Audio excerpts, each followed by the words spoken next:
writers. We're ready to read some more out of The Invention of Hugo Cabret.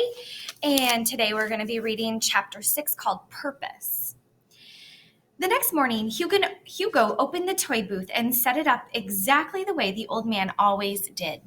His fingers were still hurting badly, but he smiled at the customers as the customers staggered by and he collected the money. Still, there were long stretches of quiet. Hugo was frustrated at not being able to draw or play with any of the mechanical parts. He tried to teach himself how to write with his left hand, but it didn't work. He looked closely at the wind-up toys. He tried to imagine what the old man was thinking as he built these toys. He must have hated being stuck here all day long. Maybe he was only happy for the time he devoted to building each new toy. Maybe they reminded him of building the automaton. When Isabel came by after school, she joined Hugo on a stool behind the counter. Eventually, with no customers and nothing else to say, Isabel tended to the loose ends of Hugo's bandages and took out a book. She began reading. Hugo recognized the book. It was the collection of Greek myths she had borrowed from Monsieur Labassé. "You've been reading that for a long time," said Hugo. "Oh, I've read it 20 times. I bring it back to the bookshop, read other books, and then take it again. I like the stories." "Read out loud." Isabel read the stories to Hugo, and he remembered hearing some of the myths when he was in school. She read about Mount Olympus and creatures like the chimera and the phoenix, and then read the story of Prometheus. Hugo learned that Prometheus had created humankind out of mud and then stolen fire from the gods as a gift for the people he had made so they could survive.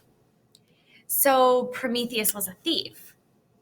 In his mind, Hugo suddenly saw the painting in the Film Academy library.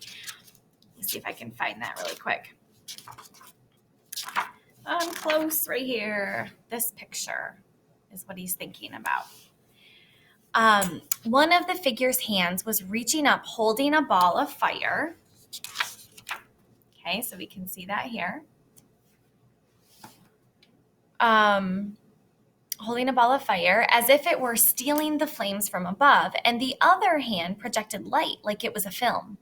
Hugo thought that maybe the painting was a version of Prometheus, except for Prometheus was stealing fire from the gods to create the movies. Isabel continued reading the story. It turned out that Prometheus was punished for his theft by being chained forever to a rock where an eagle came to eat his liver, which grew back every day. Prometheus had stolen the fire because he wanted to help the people he had created, yet he was still punished. Hugo had become a thief to survive and to help the automaton. What would his punishment be? Was he going to spend the rest of his life behind the counter of a toy booth like this, like the old man was? Was this all he had to look forward to? Hugo tried to push that idea out of his head. There had to be something else. He found his attention being drawn to the clock across the hall. The big bronze hands moved slowly across the clock's face, like the sun across the sky. There's a simile comparing the way a clock hand moves to the way the sun moves across the sky. He wondered when it was going to stop running. Okay, so here they are at the toy booth. Remember, Hugo is unable to fix the clocks or to wind the clocks because of his injured hand. Hugo looked at his injured fingers and wished he would be able to use them again soon. He opened the drawer and pulled out the blue mechanical mouse, which he unwrapped carefully. "What's that?" asked Isabel. "It's the toy I was stealing from your godfather when he caught me. Oops. I broke it and he made me fix it. I don't know why he kept it." "He must like you," Isabel said. "In his dresser at home, he has all the drawings I made him when I was little." Hugo smiled, and then Isabel wound up the mouse and watched it skitter across the counter. Hugo thought about his father's description of the automaton. "Did you ever notice that all machines are made for some reason?" he asked Isabel. "They're built to make you laugh, like the mouse here, or to tell time, like clocks, or to fill you with wonder, like the automaton.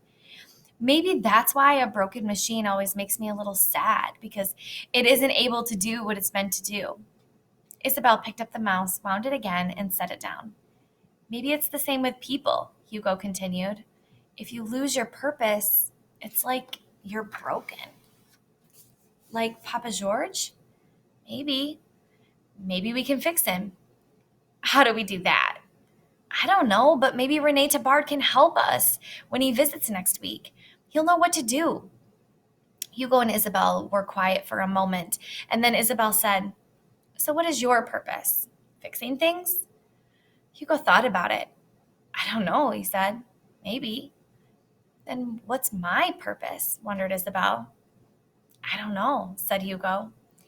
The two of them stared at the clock, and then they put away all the toys, including the little mouse, and closed the booth. They collected the money they had made, and Isabel put it in her pocket. "Before you go home, come with me," Hugo said, and he helped Isabel through the nearest air vent into the walls. Between Hugo's injured hand and Isabel's sprained foot, it was extremely difficult for them to get up the staircases and the ladder. But they helped each other, and at last they came to the glass clocks that overlooked the city. The clocks were supposed to be lit from the inside, but the whirling had long ago stopped working. The wiring, not the whirling. I was thinking the whirling of a clock, but the wiring of the clock had long ago stopped working. What a beautiful view that must be to look out over Paris. "It's so beautiful," said Isabel. "It looks like the whole city is made out of stars. Sometimes I come up here at night, even when I'm not fixing the clocks, just to look at the city. I like to imagine that the world is one big machine. You know, machines never have any extra parts. They have the exact number and type of parts they need. So I figure if the entire world is a big machine, I have to be here for some reason. And that means you have to be here for some reason too." They watched the stars, and they saw the moon hanging high above them. The city sparkled below, and the only sound was the steady rhythmic pulse of the clock's machinery. Hugo remembered another movie he and his father had seen a few years earlier, where time stops in all of Paris and everyone is frozen in their tracks. But the night watchman of the Eiffel Tower and some passengers who land in an airplane are mysteriously able to move around the silent city. What would that be like? Even if all the clocks in the station break down, thought Hugo, time won't stop. Not even if you really want it to, like now. So that's a good clue of how happy he is in that moment if he wants time to stop. That tells us a lot about his friendship with Isabel. All right, we are going to stop there. Thank you for listening.